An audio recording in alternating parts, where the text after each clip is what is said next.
Hello students, हम लोग 2.1 exercise कर चुके हैं जिसमें जो प्लस और माइनस ही था फ्रैक्शंस का वो करना था, जिसमें जमा और घटाना ही था भिन्नों को वो करना था हमने। अब हम लोग समझने की कोशिश करेंगे एक चीज़ को, और वो है मल्टीप्लिकेशन।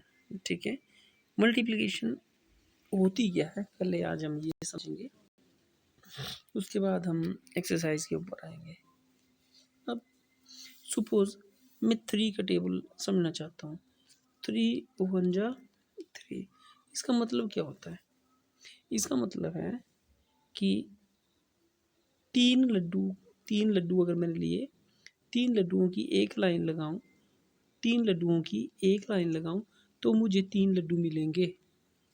ठीक है, अगर 3 लड्डुओं की मैं 2 लाइनें लगाऊंगा, है ना, 3 लड्डुओं की 2 लाइनें लगाऊंगा गुणा 2 का मतलब 2 लाइनें लगाऊंगा, तो आपके पास ये चीज़ बेहद इम्पोर्टेंट है बेटा समझने के लिए। तो आपके पास 6 लड्डू मिलेंगे, ये वो 3 2 जा 6। ठीक है, इसी तरह से अगर 3 लड्डुओं की मैं 3 लाइनें लगाऊंगा तो इसका क्या मतलब हुआ? इसका मतलब हुआ कि 3 लड्डुओं की मैं 3 लाइन लगाऊंगा तो मुझे कितने लड्डू मिलेंगे? 9। ठीक है,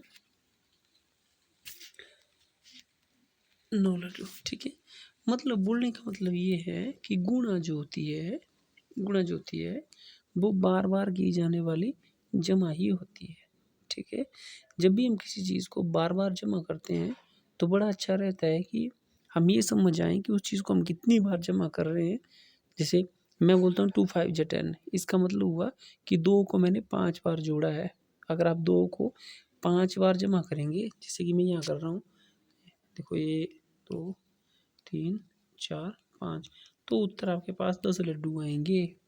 ठीक है, तो जो जो मल्टीप्लिकेशन है इसका एक छोटा सा ये चीज़ है जो हमें समझनी चाहिए।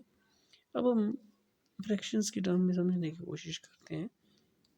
ये फ्रैक्शन कितनी होती है सबको पता है, 1/4। क्यों 1/4? पूरे के मैंने 4 भाग किए बराबर और उनमें से एक लिया।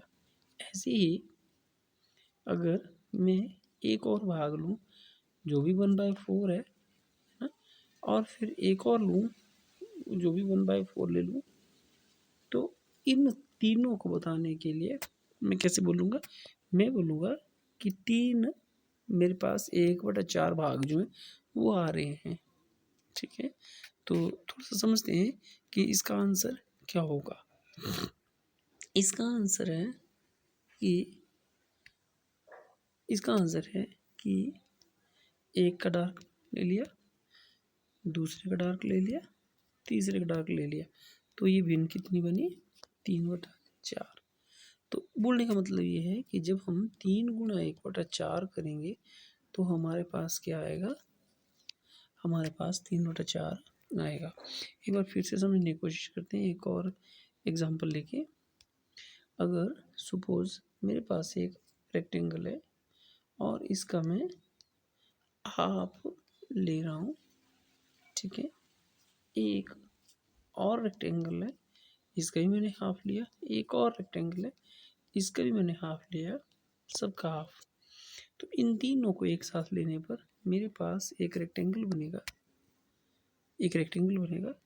जिसमें 3 आपके पास डार्क होंगे। ठीक है, 2 से हमारे पास एक बन रहा था। देखिए 1/2, ये भी 1/2, ये भी 1/2, टोटल कितना बना ये? 3/2। ठीक है, 1 2 3, 3/2। ठीक है, आप बोलेंगे सर ये 3/2 कैसे? देखिए 1/2 से हो गया 1, और ये 1/2 और भी है ना, तो ये 3/2 ही होता है। ये हमने लास्ट ईयर पढ़ा है, इसलिए कैसे होता है ये मैंने बताया है आपको। हमने वो जो प्लास्टिक की जो सर्कल जैसे बने होते थे जो मैं बताता था आपको, उससे ही है और कुछ नहीं है। तो एक चीज़ यहाँ से क्लियर होती है कि जब भी हमने फ्रैक्शंस को मल्टीप्लाई करना होता है, हम लोगों के पास डायरेक्ट आंसर आता है।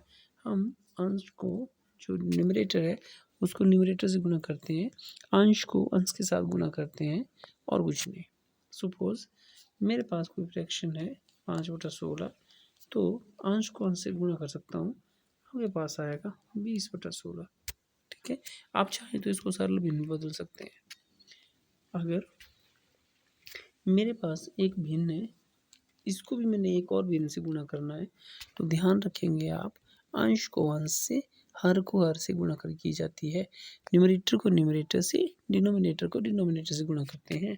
तो 1 1 जा कितने हुए, 1 को 1 से मल्टीप्लाई करेंगे कितना आएगा 1, 2 को 2 से मल्टीप्लाई करेंगे कितना आएगा 4। वेरी इजी टू अंडरस्टैंड, है ना। एक और क्वेश्चन करता हूँ। 3/2 को मल्टीप्लाई करना है, मान लेते हैं मैंने 5/7 से। आप ध्यान देंगे, किस चीज़ को, 3 को 5 से गुणा करूँगा कितना आया 15, 2 को 7 से गुणा करूँगा कितना आया 14, आंसर आ गया। ठीक है, अब आते हैं हम लोग जो हमारे पास व्यवहारिक से प्रश्न है यहाँ, उनके ऊपर आते हैं। तो ये क्वेश्चन है, पहला क्वेश्चन जैसे सम ऑफ द पिक्चर, इसका पहला क्वेश्चन शायद मेरे पास इसमें नहीं आया है, आपने देख लेना है ना। अगर नहीं लगता तो बताना। Some pictures are given below, tell which of them shows 3 × 1/5। तो सबसे पहले हमें वन क्या चाहिए, हमें 1/5, 1/5 5 मतलब 5 पीसीस चाहिए।